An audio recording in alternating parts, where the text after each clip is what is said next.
processus du retour et de la Géoula est enclenché. Le retour du peuple juif sur sa terre est une réalité. Aujourd'hui, 6 millions de juifs sont en Israël et nous pouvons voir se réaliser les prophéties. Quelles sont ces prophéties? Et je vous ramènerai à dos d'aigle dans votre pays. Quels sont ces aigles? Ce sont les avions qui ramènent les enfants d'Israël sur leur terre, et c'est une réalité. Nous avons une autre prophétie, et nous verrons les vieillards assis sur leurs bancs, voir jouer dans les jardins les enfants. Eh bien, nous voyons également ceci en Israël. Nous avons des milliers d'enfants, des centaines de milliers d'enfants jouant dans les jardins.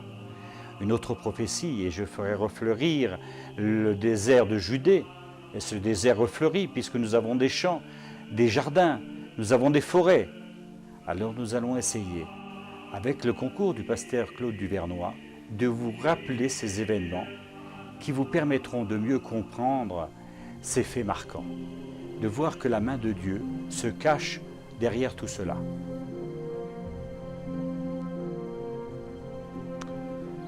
Eh bien, nous sommes ici sur un des hauts lieux de la nation d'Israël.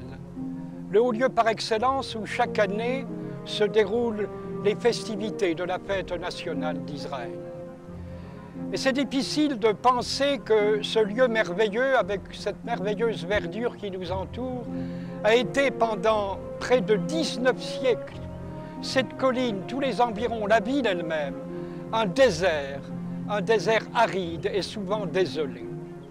Et je comprends un peu que la plupart des philosophes, des politiciens, des sociologues et même hélas quelquefois des théologiens de ce monde aient du mal à discerner que derrière cette résurrection nationale du peuple juif, du peuple d'Israël, se cache une autre dimension, combien plus importante, la dimension métaphysique, prophétique et biblique de l'histoire, qui annonce, et je suis sûr que c'est pour notre temps, que c'est pour bientôt, le temps où la paix et la justice régneront sur la terre entière.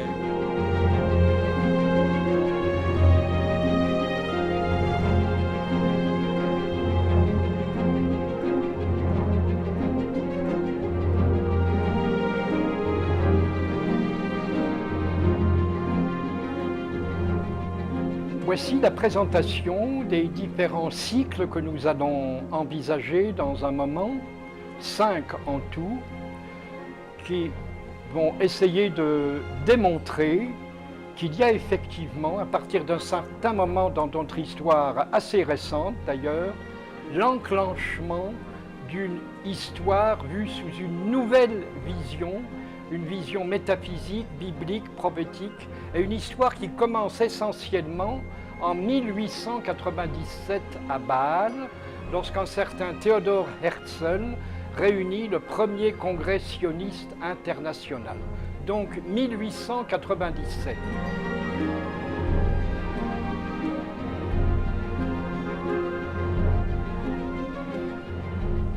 Eh bien voilà, nous sommes devant la tombe de celui que j'ai appelé dans mon premier livre qui lui a été consacré, le prince non couronné d'Israël.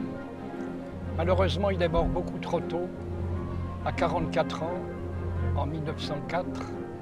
Et quand on étudie les 10 dernières années de sa vie, qu'il a totalement consacrée à l'épopée dramatique et si difficile du retour des 4 coins de l'horizon du peuple d'Israël vers son pays, vers sa patrie biblique, on se rend compte qu'il n'a pu que s'épuiser et dans un certain sens se rendre en quelque sorte librement vers sa mort beaucoup trop précoce. C'est ainsi.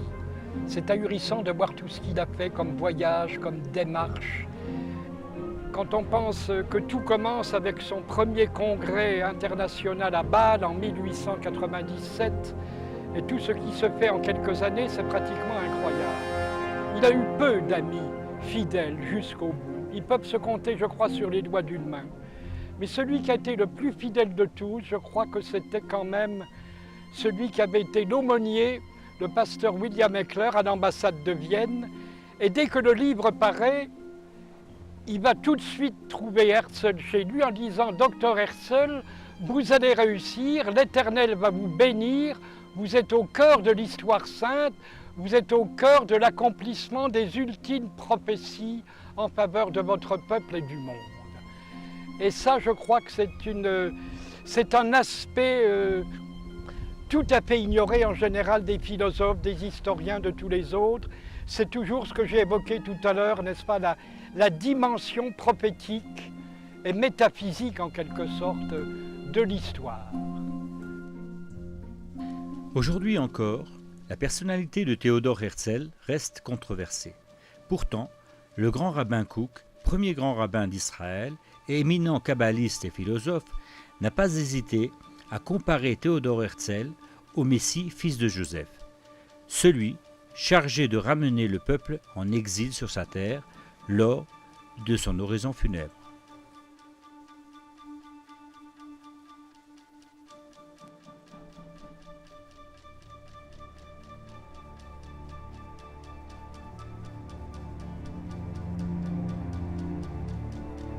À nouveau, nous sommes au cœur de la ville de Jérusalem, dans un endroit qui était comme les autres pendant tant de siècles livré au désert.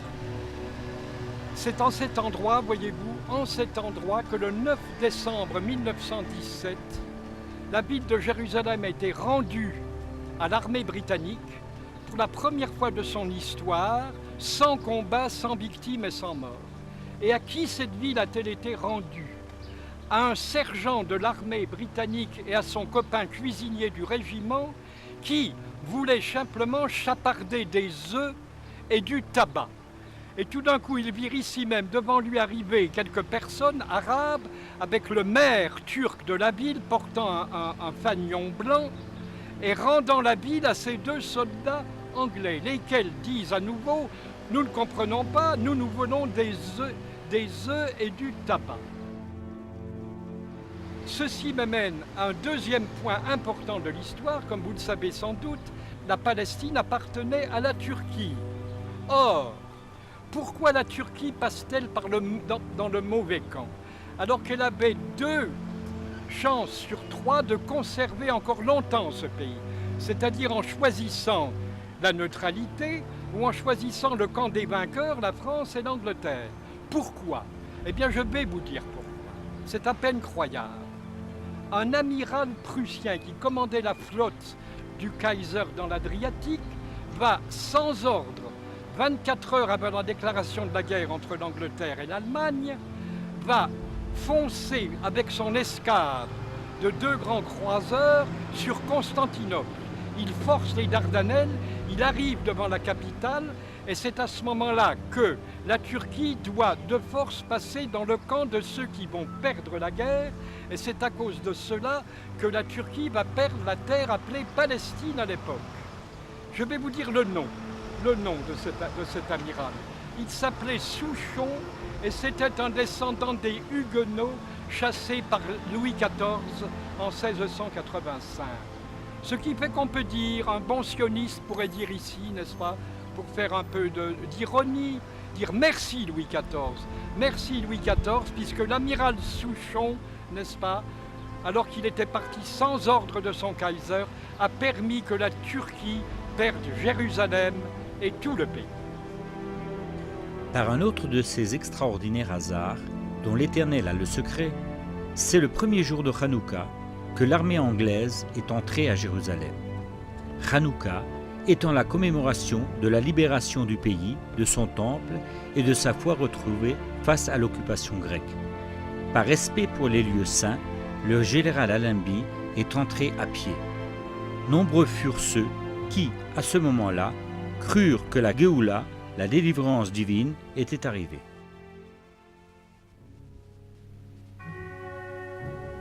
Cette délivrance n'aura été finalement que de courte durée. Très vite, les portes d'Israël se sont refermées, et avec elles, celles du monde tout entier, transformant l'Europe en une véritable souricière pour les malheureux Juifs qui n'ont pas réussi à partir avant.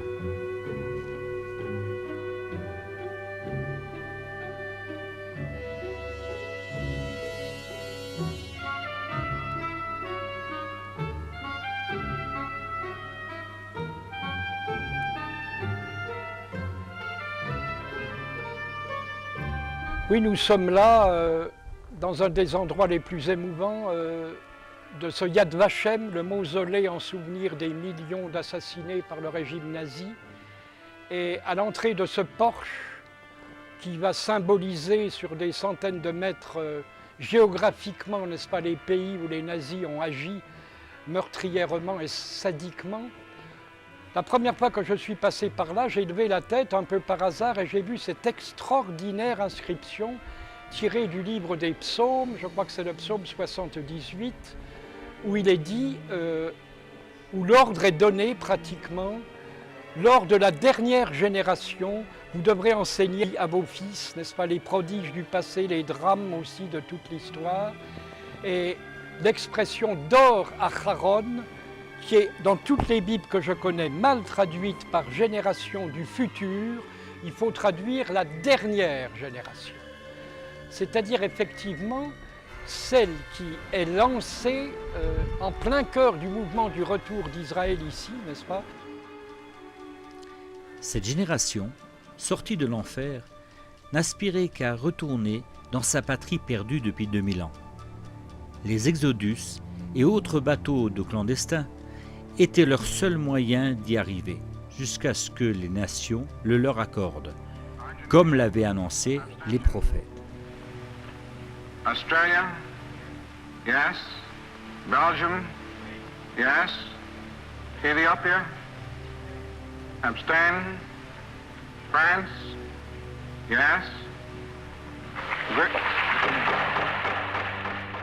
Ainsi, 50 ans après le premier congrès juif mondial, déclenché par Théodore Herzl à Bâle, les Juifs retrouvent leur terre, réalisant par là même l'application de la loi du jubilé dont parle la Bible, et qui exige que tous les 50 ans la terre revienne à ses propriétaires. De 1897 à 1947, 50 ans exactement s'étaient écoulés. Ils ont maintenant un pays qui porte leur nom, Israël, et un drapeau blanc et bleu aux couleurs des vêtements des prêtres et des rois.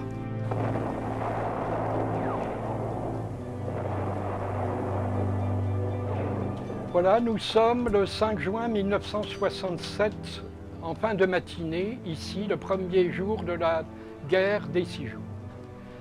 Et je me souviens absolument de tous les détails comme si c'était hier. Ce quartier n'existait pas à l'époque, nous étions presque au bord du désert. Et je me souviens qu'en fin de journée, bien des autobus sont arrivés chargés des parachutistes israéliens qui venaient de la côte et qui, un peu plus tard, dès cette nuit, ont essayé de prendre la vie. Et en pleine nuit, j'ai passé pratiquement toute la nuit ici.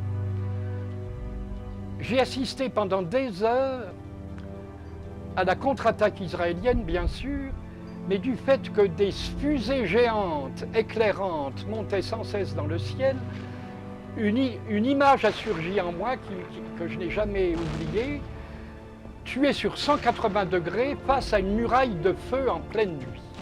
Je croyais rêver, je me suis pincé un moment. Et je disais la chose quelques jours plus tard, interviewé au pied du mur, le fameux mur de Jérusalem, n'est-ce pas, que je n'appelle plus les lamentations depuis ce jour-là, mais le mur de l'espérance. Je cite cette image, une muraille de feu. Et le rabbin Eisenberg me dit, Claude, quand vous rentrerez chez vous tout à l'heure, ouvrez votre Bible à ce qu'on appelle la Haftorah, n'est-ce pas, c'est-à-dire le passage prophétique de cette semaine lu par toutes les synagogues du monde. Et c'était le chapitre 2e de Zacharie. Je lis ce chapitre et je découvre qu'il nous est dit que l'Éternel enverra un jour un émissaire céleste, c'est une expression que je préfère à celle d'ange, pour prendre les nouvelles mesures de la ville de Jérusalem, les nouvelles mesures. Et je tombe sur cette parole extraordinaire, ne crains pas car je serai pour toi une muraille de feu. Alors voyez-vous, en cette nuit du 5 au 6 juin 67, et le 7, lorsque la ville a été prise, j'ai vraiment compris que l'histoire avait totalement basculé et que nous entrions dans ce temps tout à fait nouveau qui annonce la guérison, la purification de notre monde, le règne de paix et de justice parfaite sur notre terre. Aux portes de Jérusalem, les chevaux de l'armée britannique ont fait place aux chars de l'armée d'Israël. 50 ans après, une première libération en 1917, qui ne fut qu'une source d'espérance, Israël réalise son jubilé en récupérant enfin Jérusalem et ses lieux saints, 50 ans plus tard, en 1967.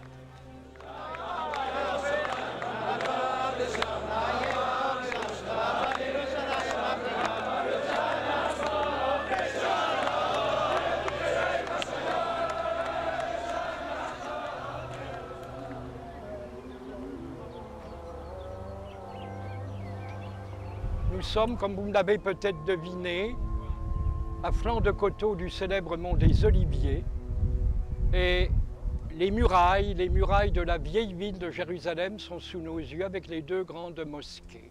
Je veux aussi vous rappeler deux choses avant de terminer, c'est que tout près d'ici, au sommet de ce mont des Oliviers, vous avez la plus grande nécropole juive du monde, où depuis des siècles, de très nombreux et très fervents enfants d'Israël souhaitent attendre la résurrection, car, dit-on, c'est là que la résurrection des morts commencera. Évidemment, on peut être tout à fait saisi devant ce paysage, et comment ne pas penser au fait que cet endroit merveilleux est un petit peu disputé entre ceux que j'appelle les trois enfants d'Abraham, par ordre d'entrée dans l'histoire, l'enfant d'Israël, le disciple de Jésus et le disciple de Mahomet. Mais c'est vrai que nous sommes tous trois enfants d'Abraham et que le temps est venu de se réconcilier, le temps est venu de tout faire pour que nous soyons dignes, de ce don qui nous est donné ici. On peut se demander, mais qu'est-ce qui va se passer, n'est-ce pas? Comment sera-ce possible que les trois enfants d'Abraham se réconcilient et se pardonnent et qu'enfin nous entrions tous ensemble dans le monde de paix et de justice parfaite? Alors si vous voulez apprendre davantage, voici deux passages de la Bible hébraïque qui sont très importants et qui vous disent ce qui va se passer en réalité, sans doute, j'en suis certain, très très bientôt. C'est le chapitre 47 du prophète Ézéchiel et les derniers chapitres du prophète Zacharie. Et permettez-moi de terminer en disant, peut-être avec vous, pourquoi pas, Amen.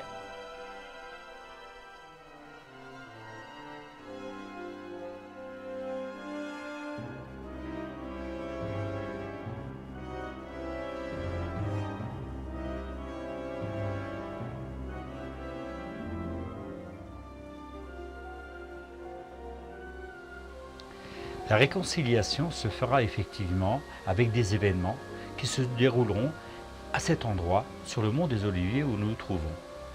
Pourquoi? Parce que c'est à cet endroit qu'on sacrifiait à l'époque la vache rousse pour la purification des Kohanim, dont les prêtres, ainsi que pour toutes les personnes de toutes les nations.